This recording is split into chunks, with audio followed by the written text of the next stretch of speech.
Hmm. Hmm. You still want photos? You don't want?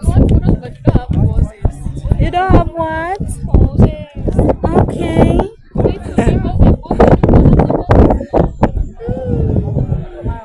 Juu ya mlima juu ya mlima. Wacha niwaletee background ya mlima penye tuko. It's not an easy journey.